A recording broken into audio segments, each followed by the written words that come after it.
Un sit-in auquel a appelé une intersyndicale formée d'une douzaine de syndicats s'est déroulé lundi au milieu de matinée jusqu'au milieu de journée devant le siège de la wilaya de Tizi Ouzou. Des actions pareilles devraient se tenir dans toutes les wilayas, nous a indiqué sur place un dirigeant syndical, M.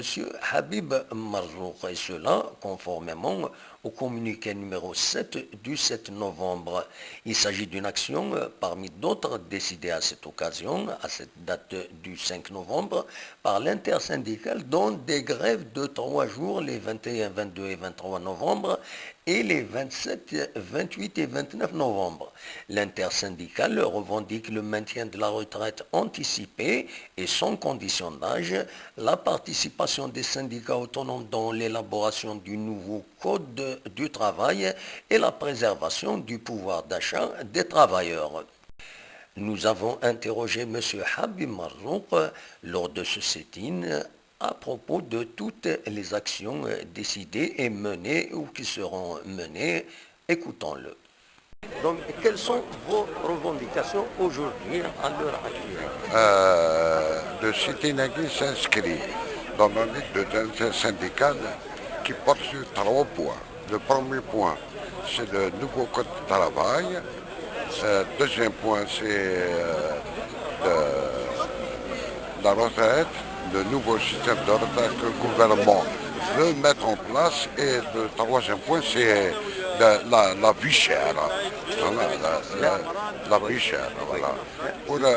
Oui, l'intersyndicale, c'est elle qui a appelé à qui a initié. Et on représente combien de syndicats, effectivement? L'intersyndicale représente 12 syndicats, mais nous avons l'espoir que d'autres syndicats nous rejoignent, parce qu'on a des échos qu'il y a des syndicats qui veulent entrer dans l'intersyndicale à partir du moment où les revendications sont justes.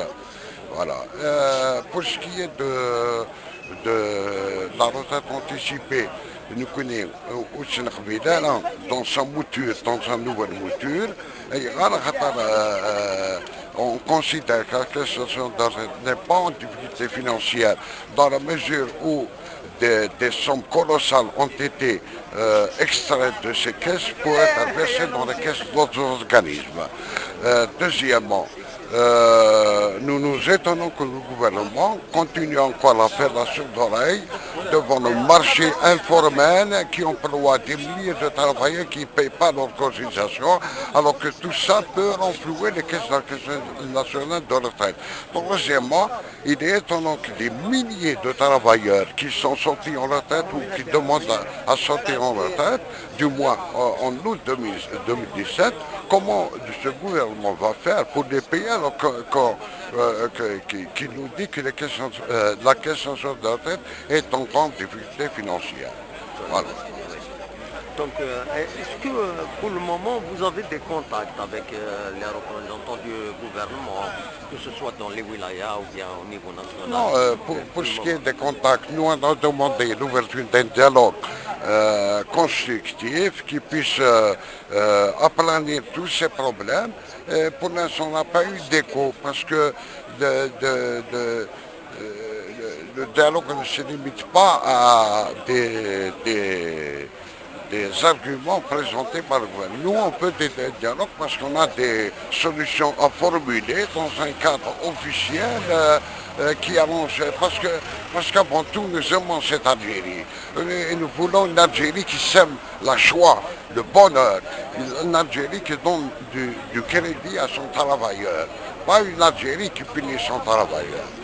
En deuxième lieu, pour ce qui est du code du travail, nous avons des échos, d'après ce qu'on lit dans la presse et d'après certains spécialistes qui donnent des conférences, nous savons que ce code du travail est un code disciplinaire qui vise à rendre le travailleur absolument dépendant de l'employeur et du patron, dans la mesure où les CDI, paraît-il, deviendraient des CDD, des contrats de durée déterminée, où le patron a toute l'attitude de sanctionner, de de mettre à la rue les travailleurs. Et ça, c'est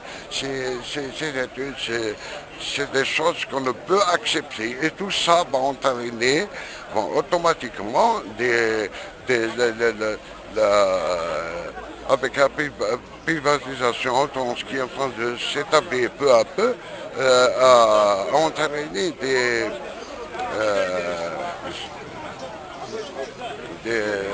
la suppression des subventions de l'État, une vie plus chère, on aura de fils qui ne pourra plus s'occuper du père parce que ça deviendra cher. Nous, c'est le classique. Voilà. Pour cette action, est-ce que c'est uniquement à Tizi-Ouzou que vous faites cette action ou est-ce qu'une action au niveau Non, national? l'intersyndicat a pris la décision d'organiser c'était au niveau de chaque chef-lieu de wilaya, et puis le mercredi prochain, il y a un sit-in, des sit-ins régionaux, pour ce qui est du centre, il va se tenir à Boumerdas, et puis le premier jour de la grève la semaine prochaine, c'est-à-dire le 27, il y aura un sit-in au niveau de l'APR. On espère qu'il n'y aura pas d'heure. Nous, on fait des sit-ins très pacifiques. On demande à ce que ce gouvernement reçoive les syndicats pour passer cette étape cruciale de la vie. Ben, je vous remercie. J'espère que...